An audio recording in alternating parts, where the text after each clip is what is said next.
Senhoras e senhores, bem-vindos ao primeiro vídeo da seção Império do Brasil no canal Flechas da História.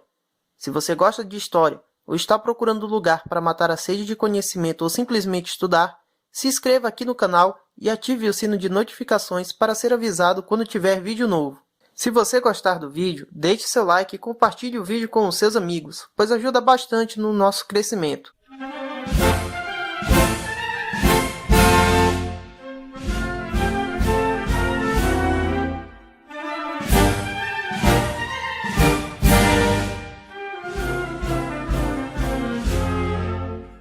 Inicialmente, o território que compõe hoje o Brasil era uma colônia de Portugal caracterizada pela extração de recursos naturais, como o pau-brasil e a plantação e exportação de produtos derivados da cana-de-açúcar.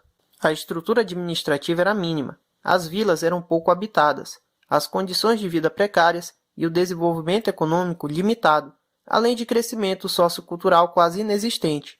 Este cenário mudou no século XIX com a chegada da família real portuguesa, que na época fugia da perseguição de Napoleão Bonaparte devido a terem apoiado a Inglaterra e se recusado a participar do bloqueio continental francês a este país. No dia 29 de novembro de 1807, um comboio de navios onde estavam a família real portuguesa e vários membros da corte, bem como parte das riquezas e da biblioteca de Lisboa, deixaram o porto junto de navios ingleses rumo à colônia brasileira. Era a primeira vez na história política da Europa que uma família real iria visitar e posteriormente morar numa colônia além-mar.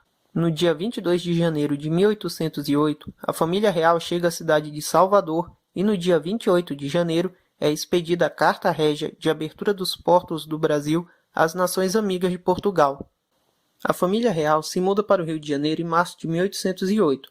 Com a chegada da corte no Rio de Janeiro, várias transformações passarão a ocorrer na antiga colônia, pois a publicação de jornais e o comércio internacional, antes proibidos, aconteciam em larga escala nas cidades e nos portos brasileiros. As decisões políticas do Império Português foram transferidas para o Rio e a classe dirigente local prosperava. Em 1815, Napoleão foi derrotado e as potências europeias vencedoras realizaram o Congresso de Viena com o objetivo de restabelecer as monarquias derrubadas pelo imperador francês.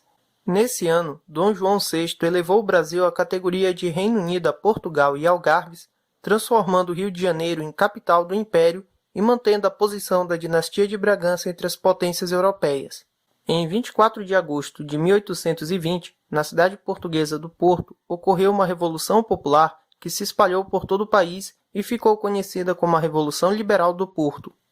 Os seus objetivos se resumiam a derrubar a administração inglesa imposta após a saída de Dom João, recolonizar o Brasil, trazer de volta Dom João para Portugal e elaborar uma constituição que deveria limitar o poder do monarca. No dia 26 de abril de 1821, Dom João abandonou o Brasil, aceitando as decisões vindas de Portugal e concedeu a Dom Pedro a regência do Brasil.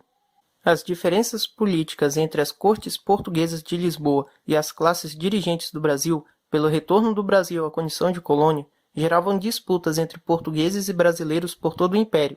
Após receber um abaixo-assinado com mais de 8.000 assinaturas, Dom Pedro permanece no Brasil, o que leva as cortes de Lisboa a considerar seu governo ilegal e a exigir o seu retorno a Portugal. No dia 7 de setembro de 1822, Dom Pedro estava em viagem pela província de São Paulo, quando as margens do riacho Ipiranga, soube das decisões da corte de limitar seu poder e exigir a sua volta. Nesse momento, ele teria declarado o fim dos laços entre Brasil e Portugal e declarou como lema independência ou morte, criando assim o Império do Brasil. No dia 12 de outubro daquele ano, Dom Pedro foi aclamado em cerimônia oficialmente como primeiro imperador do Brasil, com o título de Dom Pedro I e coroado em 1º de dezembro de 1822. Apesar de ser resultado de um longo processo político dentro da independência do Brasil, houve algumas batalhas pela consolidação nacional. Tropas portuguesas que ainda estavam no país lideraram lutas em regiões como na província do Piauí, na Batalha do Genipapo em 13 de março de 1823. Na Bahia, tropas portuguesas e brasileiras lutaram em 2 de julho de 1823, onde se destacou a figura de Maria Quitéria. Uma batalha naval entre forças portuguesas e brasileiras em 4 de maio impediu a chegada de tropas portuguesas no país.